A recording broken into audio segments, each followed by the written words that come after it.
Okay guys, hari ni saya nak unboxing kereta Honda Civic Type R keluaran Mini GT.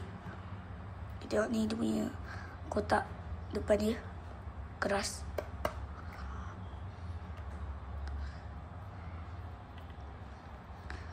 Okay, jom kita buka.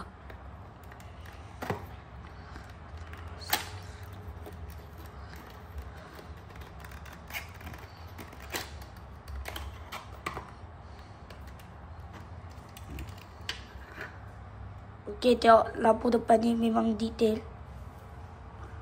Lampu depan dia ada tulisan Type R.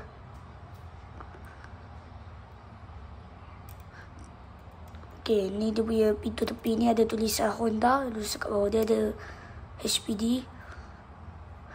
Okay, tengok dia punya tayar guys, memang cantik lah. Warna hitam. Okay, kat belakang dia ada 3 exhaust. Terus ada tulis Honda Civic. Tu ada logo dia. Kat tepi dia pun sama, ada tulisan Honda.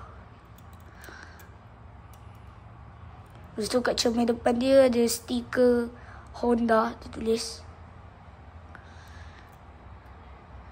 Ni dia punya set mirror guys. Detail.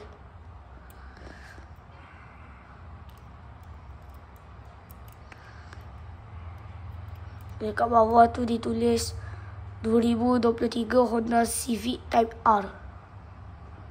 Made in China.